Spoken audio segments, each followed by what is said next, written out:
Hello ಎಲ್ರಿಗೂ ನಮಸ್ಕಾರ, welcome back to my mini blog. ದೇವಸ್ಥಾನದಿಂದ ತುಮಕೂರಿಗೆ ಬಂದ ತಕ್ಷಣ ನಮಗೆ ಆನೆದು ದರ್ಶನ ಆಯಿತು, ಜೊತೆಗೆ ಕೋಟೆ ಆಂಜನೇಯ ಸ್ವಾಮಿ ದರ್ಶನ ಕೂಡ ಆಯಿತು.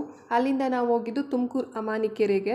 ಈ ಅಮಾನಿಕೆರೆ ಪಾರ್ಕ್ಗೆ ಎಂಟ್ರಿ ಟಿಕೆಟ್ ಬಂದು 10 ರೂಪಾಯಿ ಅಷ್ಟೇ. ಟಿಕೆಟ್ ತೊಗೊಂಡು ಒಳಗಡೆ ಬಂದು ಪಾರ್ಕ್ ಅಂತೂ ತುಂಬ ಚೆನ್ನಾಗಿದೆ, ತುಂಬಾ ದೊಡ್ಡ ಪಾರ್ಕ್ ಇದು.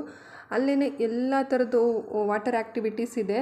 ಜಿಪ್ ಲೈನಿಂದ ಹಿಡಿದು ಬೋಟಿಂಗು ಮತ್ತು ಪೆಡ್ಲಿಂಗು, ಬನಾನಾ ರೈಡು, ಸ್ಪೀಡ್ ಬೋಟು ಎಲ್ಲ ಥರದ್ದು ಇದೆ ಆ್ಯಕ್ಟಿವಿಟಿಗಳಲ್ಲಿ. ನೀವು ಯಾರಾದರೂ ನೆಕ್ಸ್ಟ್ ಟೈಮ್ ತುಮಕೂರಿಗೆ ಬಂದರೆ ಈ ಅಮಾನಿಕೆರೆಗೆ ಹೋಗಿ ವಾಟರ್ ಆ್ಯಕ್ಟಿವಿಟೀಸ್ಗಳನ್ನ ಟ್ರೈ ಮಾಡಿ, ತುಂಬ ಚೆನ್ನಾಗಿರುತ್ತೆ. ನಾವು ಮೊದಲು ಹೋಗಿದ್ದು ಪೆಡ್ಲಿಂಗಿಗೆ. ಇದು 3 to 4 ಮೆಂಬರ್ಸ್ಗೆ 500 ರುಪೀಸು. ಹಾಫ್ ಆನ್ ಅವರ್ ಕೊಡ್ತಾರೆ.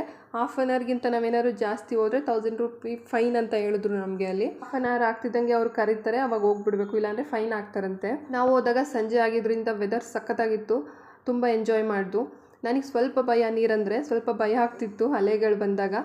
ಅದಾದಮೇಲೆ ನಾವು ಹೋಗಿದ್ದು ಬೋಟಿಂಗ್ಗೆ, ಸ್ಪೀಡ್ ಬೋಟೆಲ್ಲ ಮುಗಿಸ್ಕೊಂಡು ಸ್ವಲ್ಪ ಹೊತ್ತು ಪಾರ್ಕಲ್ಲಿ ಓಡಾಡಿಕೊಂಡು ನನ್ನ ಮಗನಿಗೆ ಸ್ವಲ್ಪ ಆಟ ಆಡಿಸ್ಕೊಂಡು ಆಮೇಲೆ 7 ಗಂಟೆಗಲ್ಲಿ ಫ್ರೀ ಶೋ ಇದೊಂದು ಶೋ ಸ್ಟಾರ್ಟ್ ಆಗುತ್ತೆ. 20 ಮಿನಿಟ್ಸ್ ಇರುತ್ತೆ, ಫ್ರೀ ಆಫ್ ಕಾಸ್ಟ್. ಇದನ್ನೆಲ್ಲ ನೋಡಿಕೊಂಡು ಹೊರಗಡೆ ಬಂದ ತಕ್ಷಣ ಅಲ್ಲಿ ಆಟ ಸಾಮಾನುಗಳು ಇಟ್ಕೊಂಡಿದ್ರು. ನನ್ನ ಮಗ ಬಿಡ್ತಾನೆ, ಆಟ ಸಾಮಾನು ಕೊಡಿಸಿದ್ವು. ಅಲ್ಲಿಂದ ನಾವು ಹೋಗಿದ್ದು ತುಮಕೂರಲ್ಲಿ ಫುಡ್ ಸ್ಟ್ರೀಟ್ಗೆ. ಅಲ್ಲಿ ಹೋಗಿ ಗಸಗಸೆ ಪಾಯಸ ಕುಡಿದ್ವು. ವ್ಲಾಗ್ ಇಷ್ಟ ಆದರೆ ಲೈಕ್, ಶೇರ್, ಫಾಲೋ ಮಾಡೋದು ಮರಿಬೇಡಿ. Thank you for watching.